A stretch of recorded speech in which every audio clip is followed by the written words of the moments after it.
Assalomu alaykum aziz tinglovchilar.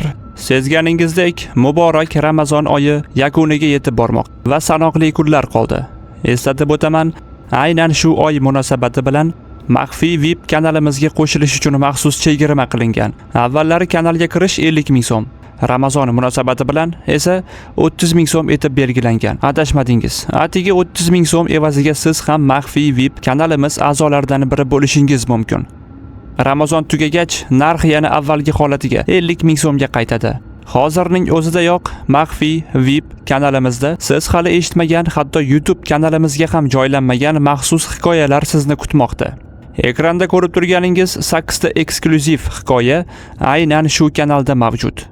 Bundan tashqari, ko'pchilik intiqlik bilan kutgan Diqqat o'qidiruvda hikoyasining final qismi ham sizni uzoq vaqt davomida o'ylantirib turli savollar ichida qoldirgan ular mavjudmi? Ikkinchi faslini ham ushbu kanalda boshlab oldik va yana bu yerga kelmasligingiz kerak edi nomli hikoyamiz ham ushbu ro'yxatdan joy olishga ulgurdi. Demak, ayni paytda maxfiy VIP kanalimizga qo'shilish uchun sabablar yetarlicha. Kanalga o'tish uchun asosiy Telegram kanalimiz manzili video ostida, ekraningizda yoki kommentariyada ko'rsatilgan. O'tib, albatta obuna bo'lishingiz mumkin. Rahmat.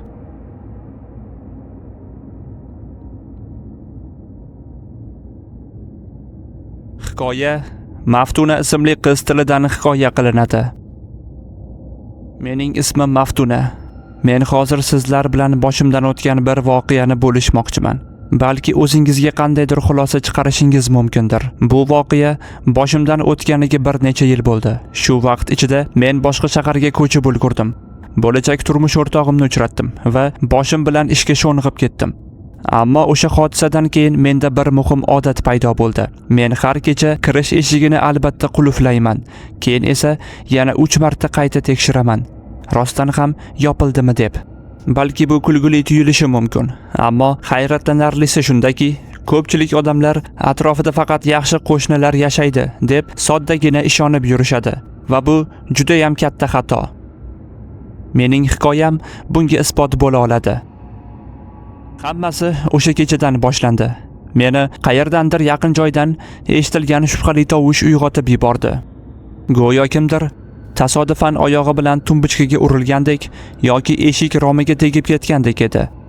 Bu ovozni shu qadar aniq eshitdimki, sal bo'lmasa kravatdan sapchib tushardim. O'sha paytda o'zimni ovutdim. Bo'ldi, yana tepada yashaydigan qo'shnilar janjal qilayotgandir. Ular ayniqsa kechasi hamma odam uxlab yotgan mahalda urishishni yaxshi ko'rishardi. Ko'zimni ochib, biroz yotganimdan keyin o'rnimdan turdim va hojatxonaga yo'l oldim. Yo'lak bilan dahlizga ham alanglab qarab qo'ydim. Kvartirada hech qanday g'alati holat ko'rinmadi. Hammasi o'z joyida edi. Polda hech narsa yotmasdi. Rostini aytsam, uyim ichida begona odam bo'lishi mumkin degan fikrni o'sha zahotiyoq xayolimdan chiqarib tashlagandim. Men bu kvartirada necha yillardan beri yashardim. Biror marta ham shunaqa hodisa bo'lmagan. Qo'shnilarning aksariyati xushmuomala, ko'ngli ochiq odamlar edi. Albatta istisnolar ham bor edi, lekin bu hamma joyda uchraydi. Xullas, kichik bir ko'zdan kechirish qilib, hojatxonaga ham kirib chiqqach, yana yotoqxonamga qaytdim va o'rnimga yotdim. Juda qattiq uyqum kelayotgandi. Shu bois deyarli darrov uxlab qoldim. Faqat ertasi kuni tongda ishga ketishga hozirlanayotganimda kvartiramning kirish eshigi ochiq qolganini ko'rdim. Go'yo kim xohlasa kiraver, nimani xohlasa olaver degandek lang ochiq turardi. Ammo bu holat meni unchalik ajablantirmadi, chunki avval ham ba'zan shunday xatoga yo'l qo'yganimni sezganman. Hatto bir marta emas. Qimmatli narsalarimga tezda ko'z yugurtirdim. Osig'liq turgan sumkamni ham tekshirdim. Bir oz tinchlandim.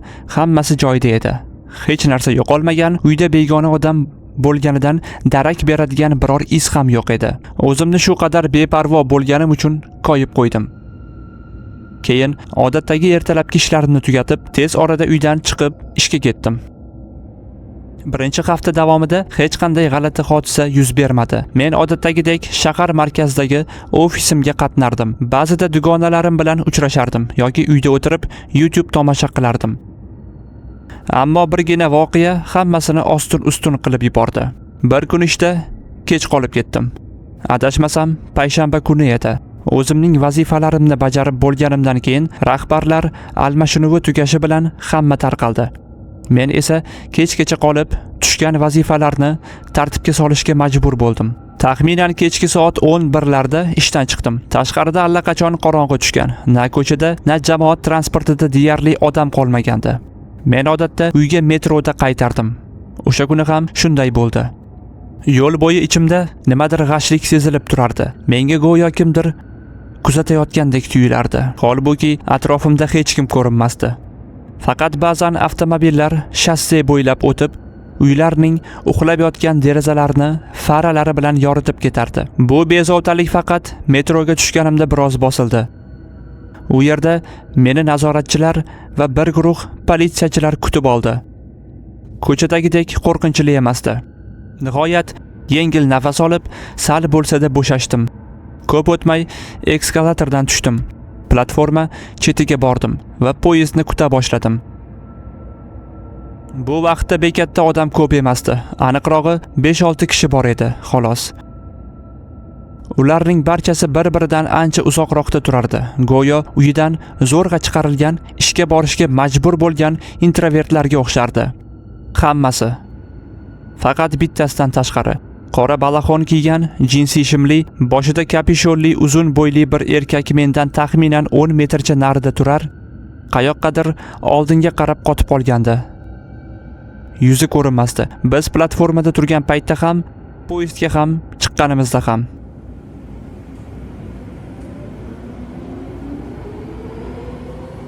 U shunchaki men chiqqan bo'm-bo'sh vagonga kirdi. Eng narigi burchakka borib o'tirdi va devorga suyanib qoldi. Keyin esa men uning borligini unutdim. Metrodagi bepul internetga ulanib, yangiliklar lentasini varaqlay boshladim.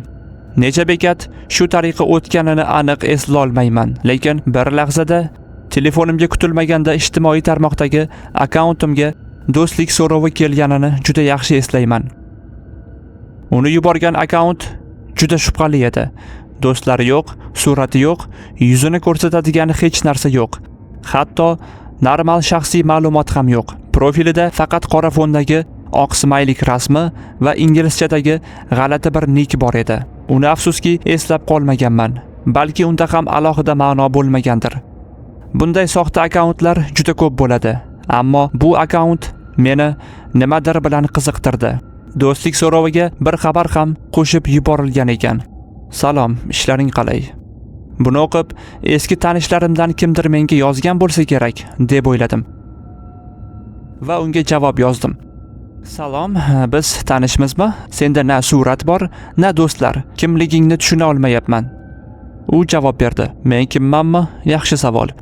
O'zimni jimgina kuzatuvchi deb atardim. Odamlarni tomosha qilishni yaxshi ko'raman, ayniqsa sendek go'zallarni. Men yozdim. Kompliment uchun rahmat albatta, lekin sen juda g'alatisan. Men sendek odam bilan umuman gaplashkim kelmaydi, uzr. Shundan keyin yozishmani o'chirib, yana yangiliklarni ko'rishga qaytmoqchi bo'ldim.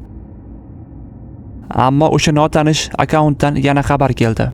Nahotki nihoyat kimdir rost gapirgan bo'lsa, odatda menga bandman, yigitim bor degan bahonalar yozishadi. Bu yolg'on va ikkiyuzlamachilik nimaga kerak? Odam samimiy bo'lish kerak, shunday emasmi? Men unga shunday deb yozdim. Nega hayron bo'lyapsan? Odamlar senday akkauntga shunday yozadi-da, senda o'zi normal surat ham yo'q. Odamlar avval tashqi ko'rinishga qaraydi. Buni sen o'zing ham juda yaxshi bilasan. Shu xabarimdan keyin biroz sukut cho'kdi. Notanish kimsa hech narsa demay qoldi. Men hatto mana tugadi deb o'yladim, ammo yo'q. Bir necha soniyadan so'ng u profilidagi avatarini yangiladi va o'sha yangi suratni ko'rganim zahoti nafasim ichimga tushib ketdi. Suratda men tasvirlangandim. Men metro vagonida o'tirib, telefonim ekraniga qarab turgan holatda tushirilgandim. Shu zahoti boshimni ko'tardim va narigi burchakda o'tirgan qora balaxonli, uzun bo'yli erkak tomonga qaradim. Endi u uxlayotgandek ko'rinishga urinmayotgandi. U menga yirtqichlardek tikilib turardi. Go'yo o'lja izlayotgan leopard singari. Eski vagonning xira sarg'ish chiroqlari ostida uning kapishoni ichida yuz o'rnida tubsiz qorong'ulik bor edi. Xuddi bu tirik odam emas, Qandaydir sharpadek men undan ko'zimni uzmay qoldim. Yarim daqiqacha shunday tikilib turdim. Keyin u birdan o'rnidan turdi-da, sekin menga yaqinlasha boshladi. Ana o'shanda meni haqiqiy vahima bosdi. Men ortga tisarila boshladim, ammo ovoz chiqarmadim. Qichqirishning metrodagi shovqin orasida uncha foyda bermasligini, aksincha hammasini battar qilishini tushunardim. U esa yaqinlashishda davom etardi. Aynan u mendan atigi 5 qadamcha narida qolgan paytda poyezd bekatga yaqinlashdi. Bu holat uni bir lahzaga to'xtashga majbur qildi. Keyin u eshiklar tomonga o'girildi. Eshiklar ochilishi bilanoq vagondan chiqib ketdi. Lekin u xuddi xayrlashmay ketishni istamagandek edi. Poyezd yana qo'zg'alganida u bekatda to'xtab, ortiga o'girildi va menga qo'l silkita boshladi. Men undan ko'zimni faqat poyezd stansiyasini tark etib, tunnel zulmatiga kirgachgina uza oldim. O'sha damda menda faqat bitta istak bor edi. Tezroq uyimga yetib olib, o'zimni xavfsiz his qilish. Metrodagi o'sha voqeadan keyin men bir nechta choralar ko'rdim. Birinchidan, meni topish qiyinroq bo'lsin deb barcha ijtimoiy tarmoqlardagi akkauntlarimni o'chirib tashladim. Ikkinchidan, ishga jamoat transportida qatnashni bas qildim va taksiga o'tdim. Ha, bu ancha qimmatga tushardi, lekin men endi metroda yana biror telba bilan to'qnash kelmasligimga va o'sha dahshatni qayta boshdan kechirmasligimga ishonch hosil qilgim kelardi. Politsiyaga esa murojaat qilmadim, chunki boshqa meni kuzatishayotgani haqida aniq biror alomat ko'rmadim. Qolaversa, ishdagi yuklama ham o'z ta'sirini ko'rsatdi. Topshiriqlar shunchalik ko'payib ketdiki, vaqt o'tib o'sha voqeani xayolimdan chiqarib tashladim va butunlay ishga sho'ng'ib ketdim. Va shu tariqa bir kuni o'zim sezmagan holda o'lim bilan yuzma-yuz qolishga oz qoldi. O'sha kuni ishdan odatdagidan ertaroq qaytdim. Oy ham tugab borayotgan, oylik rejamizni esa hamkasblar bilan allaqachon bir necha kun avval yopib bo'lgandik. Uyda dimxona ichida o'tirish unchalik yoqmasdi. Ayniqsa tashqaridagi havo juda yaxshi edi. Shu bois biroz sayr qilib, yo'lda choyga biror narsa olib kelmoqchi bo'ldim. Ko'chada kayfiyatim ko'tarinki edi. Hech narsa uni buza olmasdek tuyulardi. Lekin unday bo'lmadi. Taxminan soat 10lar atrofida hovli qorong'uga to'lib, hatto eng chidamli kampirlar ham podyezdlarga kirib ketgan paytda men 3-qavatga ko'tarilib, kvartiramga kirdim. Odatdagidek sumkalarimni joyladim. Dushga tushdim. Yengil bir narsa tayyorladim va serial ko'rishga o'tirdim. Ammo bu osoyishtalik uzoqqa cho'zilmadi.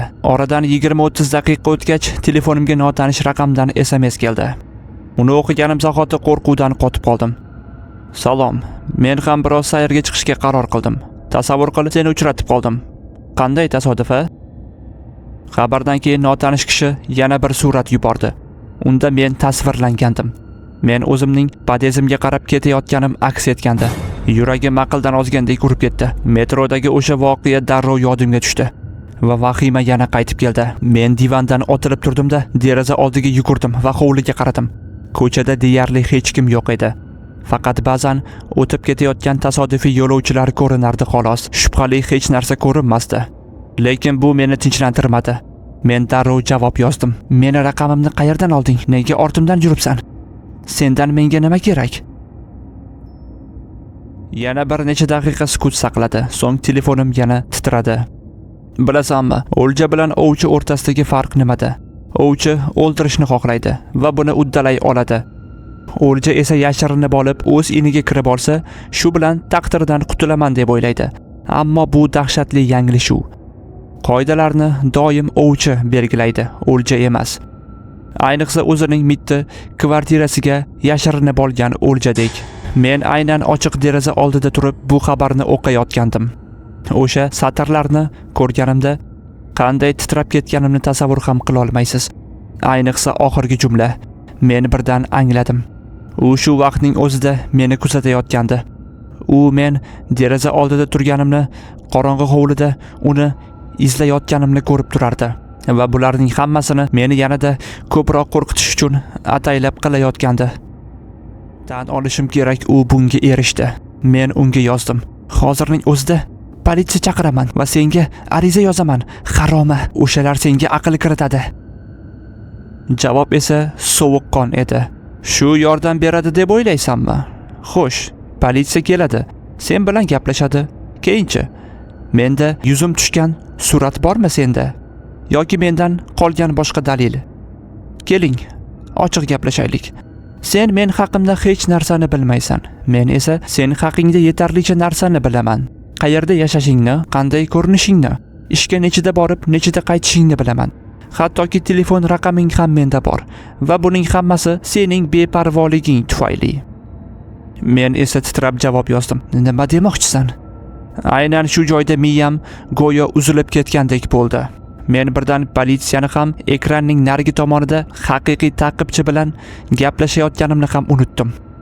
U meni asta-sekin hissiyotga bosardi, manipulyatsiya qilardi va bu uni juda yaxshi uddalardi. Men esa bunga qarshi hech narsa qila olmasdim. Menga faqat shu dahshatning tezroq tugashi kerak edi. Lekin uning oxiri ko'rinmasdi. Bu savolimga u darrov javob bermadi. Xabar bir necha daqiqa o'qilgan holda javobsiz qoldi. Go'yo nimanidir kutayotgandek. Yoki balki uning qurboni stress va noma'lumlik ichida asta-sekin aqldan ozayotganidan lazzatlanayotganidandir. Aniq bilmayman. Ammo ko'p o'tmay u yana yozdi. Bu safargi xabar ichida bir nechta surat bor edi va aynan o'sha suratlar hamma narsani tushuntirib berdi. Suratlarda mening kvartiramning ichkari ko'rinishi aks etgandi va ularning xira birgina chaqmoq orqali tushirilganidan ma'lum bo'lib turardiki, bu suratlar tunda olingandi. Birinchi suratda mening dahlizim ko'rinardi. O'ng tomonda sal ochilib turgan kirish eshigi va podyezdning yorug'i tushib turardi. Bu manzara menga o'sha kecha meni uyg'otgan shubhali shovqinni darrov eslatdi. Demak, o'sha tovushlar mening kvartiram ichidan kelgan. Ammo nega men hech kimni topa olmagandim? Bunga keyingi surat javob bo'ldi. Bu surat hech qanday fonarlarsiz olingandi. Unda aynan men hojatxonada turib, yo'lakni ko'zdan kechirayotganim tasvirlangandi. U esa men tomondan atigi 5 metrcha narida, oshxonada, shkaflar orasidagi qorong'uda yashirinib turgan ekan. U men yana xotirjam bo'lib yotoqqa qaytishimni kutgan. Ana o'sha lahzada men hayotim naqadar dahshatli odam qo'lida qolganini tushundim. U oddiy qotil emasdi. U o'z qurbonlarini shunchaki o'ldirishni emas, ulardan zavq bilan masxara qilishni yaxshi ko'radigan psixopat edi. Ammo ilk ikki surat meni shunchaki qo'rqitgan bo'lsa, oxirgisi butunlay sindirib tashladi. Unda yana men bor edim. Bu safar men o'z kravatimda bemalol uxlab yotgan edim. Hatto suratga olish paytidagi kuchli yorug'lik ham meni uyg'ota olmagan ekan. Qisqasi, uyimga begona erkak kirib yurganini va mana shu dahshatli suratlarni ko'rganim zahoti men darrov eshik qulflari tomon yugurdim. Ichimda faqat bitta fikr bor edi. U istalgan daqiqada zinadan ko'tarilib kelib, kvartiraga bostirib kirishi mumkin. Ammo haqiqat bundan ham murakkabroq edi. Shundan so'ng yana xabar keldi. Nazdimda qulflarni tekshirishga kech qolding. Mehmonni sen allaqachon ichkariga kiritgansan. Endi uning huzuridan bahra ol. Shu xabardan keyin yana bir surat keldi va uning dahshati oldingilarining barchasidan oshib tushdi. Unda yana men ko'rinardim. Bu safar xonamning o'rtasida turib, telefonimga tikilib turgan holda. Rakurs juda g'alati edi. Aynan burchak tomondan katta eski shkaf turgan joydan olingandek. Bu men istaymanmi, xohlaymanmi, baribir o'sha tomonga qarashga majbur qildi. Meni qo'rquvdan qotib, shkaf eshiklari orasidagi qorong'u tirqishga tikildim va ana shunda eng dahshatlisi boshlandi. Men shkafga qarashim bilan uning eshiklari sekin ochila boshladi. Qorong'ulik ichidan baland bo'yli erkak silueti ko'rindi. Uning boshida teri niqob bor edi. Bu niqob oddiy odamni his tuyg'usiz, rahmsiz, odamzoddan uzoq bir maxluqqa aylantirardi. Chap qo'lida telefon, o'ng qo'lida esa katta oshxona pichog'i bor edi. Va o'sha pichoqning o'ziyoq men uchun qanday qismat tayyorlanganini tushuntirib turardi. Vaqt oltinday qimmat edi. Darrov harakat qilish kerak edi. Shkaf xonadan chiqish yo'liga juda yaqin turgani uchun men koridorga yugurib chiqishga, qulflarni ochishga va odatiy yo'l bilan qochib ketishga aniq ulgurmasdim. Shunday ekan, menda faqat bitta yo'l qoldi. Eng xavfli, eng og'riqli, lekin shu bilan birga yagona to'g'ri yo'l. Men tezda balkon tomonga otilib pastga, to'g'ri uy oldidagi gulzorli, yumshoq yerga sakradim. Yaxshiyamki u yerda yumshoq tuproq va gulli klumbalar bor edi. Shu sababli eng yomoni yuz bermadi. Tanam yerga urilishi bilan vahimali og'riqdan chinqirib yubordim. Keyingi voqealarni aniq eslay olmayman. Meni shu payt pod'ezd oldidan o'tib ketayotgan bir necha yigit ko'rib qolib, qutqarib qolgan ekan. Ular mening derazadan umidsiz sakraganimni ko'rishgan. Men qancha o'sha kvartiramga ishora qilib, ichkarida qotil borligini baqirib aytmay, hammaning diqqati mendagi jarohatlarga qaratilgandi. Eng dahshatlisi esa o'sha psixopatni topa olishmadi. U qayergadir qochib ketganmi, yashirinib olganmi, noma'lum. Eng g'alati tomoni shundaki, politsiya kelganida barcha eshiklar, qulflar yopiq edi. Hech qanday buzib kirish alomati topilmadi. Demak, u qandaydir yo'l bilan mening kalitlarimning nusxasini topgan va kvartiramga erkin bemalol kirib chiqib yurgan. Buni boshqachasiga tushuntirish ham mushkul. Menga kelsak, ko'p o'tmay shifoxonaga olib ketishdi. Qo'l oyoqlarim singan, qovurg'alarimdan ham bir nechtasi dars ketgan ekan. Lekin bularning hammasi odatiy tuzalib ketadigan holatlar edi. Eng muhimi, men tirik qoldim. Va nihoyat meni ta'qib qilgan o'sha vahshiy odamdan qutuldim. Ammo u hanuzgacha meni ba'zan qo'rqinchli tushlarimda meni quvib yurardi. Agar diqqat u qidiruvda hikoyasining final qismi, ular mavjudmi hikoyasining 2-fasli va bu yerga kelmasligingiz kerak edi hikoyalarini hoziroq tinglamoqchi bo'lsangiz, unda Telegramdagi maxsus kanalimizga obuna bo'ling. Rahmat.